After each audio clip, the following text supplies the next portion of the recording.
subsisten hasta ahora y se aplican, no con la brutalidad y de la represión que se ejercía entonces, que se llegaba al encarcelamiento, a la tortura o a la ejecución a los disidentes religiosos, a los agnósticos y ateos, o a los simplemente disidentes dentro de una religión que fueran considerados herejes de esa religión.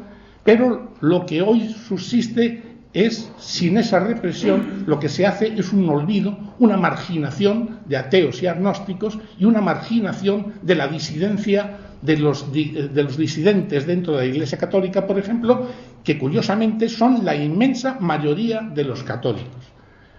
Hay una situación del laicismo en España que podemos hacer un rápido recorrido.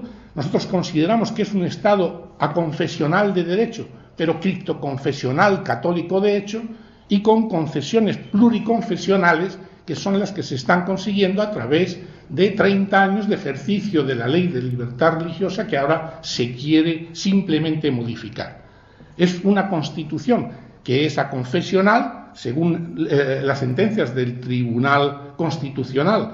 Por aconfesional se entiende la laicidad del Estado, pero bueno, hay toda una serie de confusiones con esto de las relaciones que puede mantener de colaboración con la Iglesia Católica. No debería ser inconveniente, teniendo en cuenta que eso no puede sustituir a la igualdad de los ciudadanos y el derecho de no discriminación.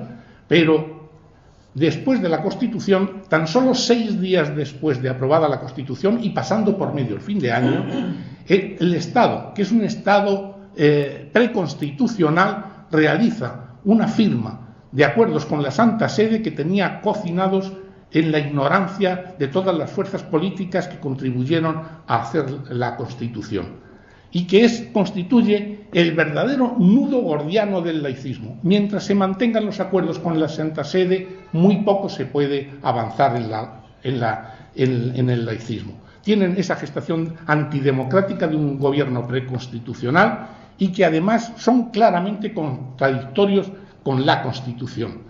A través del acuerdo económico se llega a una financiación de la Iglesia Católica que hoy representa más de 7.000 millones anuales.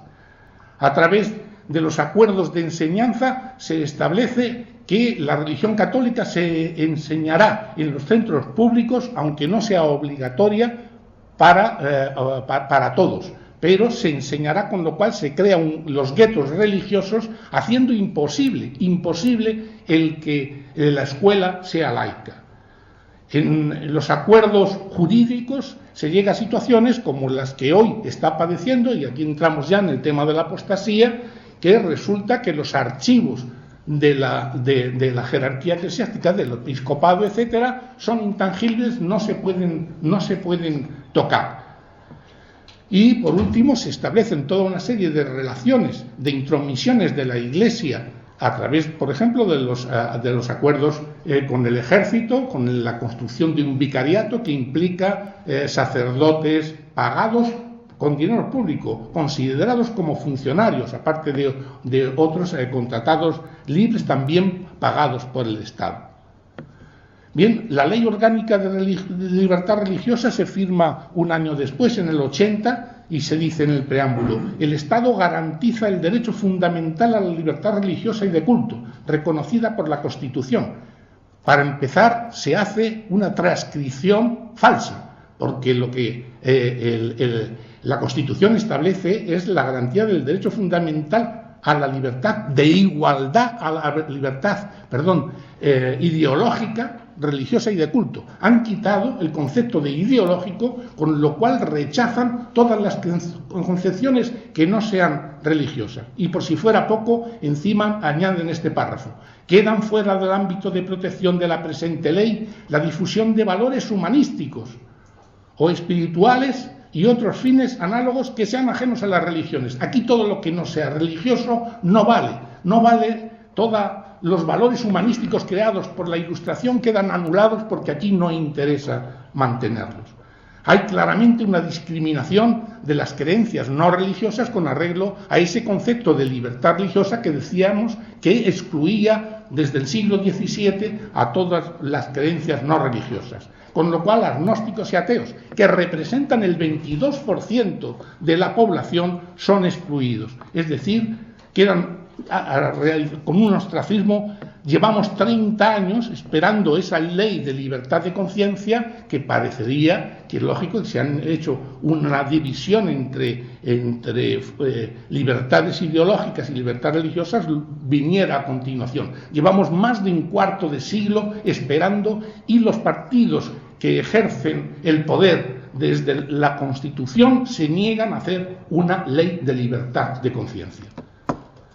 Y por otro lado, el Estado financia y se relaciona con las jerarquías religiosas, con las jerarquías. Es decir, hay una identificación de creencia religiosa, todo el que tiene una creencia religiosa está en un gueto que está jerarquizado y el Estado se relaciona, paga, financia y se relaciona con la jerarquía de ese grupo religioso. Con lo cual se está negando a ver el antagonismo de la realidad social, de que la inmensa mayoría de los católicos están en disconformidad con lo que plantea la jerarquía eclesiástica.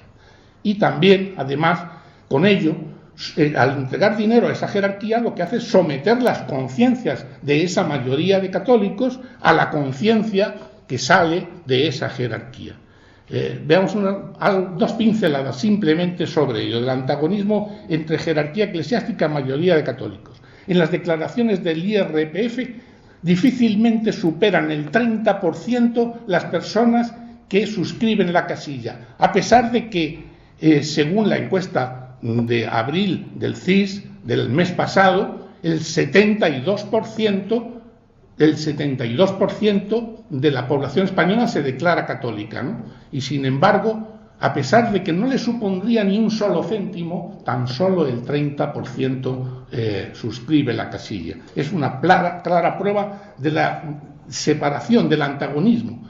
Otro es cómo las directrices de la jerarquía eclesiástica sobre la vida de los ciudadanos sufren un rechazo por la mayoría de los católicos. Simplemente, por ejemplo, encuesta del CIS del 2005, ¿cree que las parejas homosexuales deberían tener derecho a contraer matrimonio?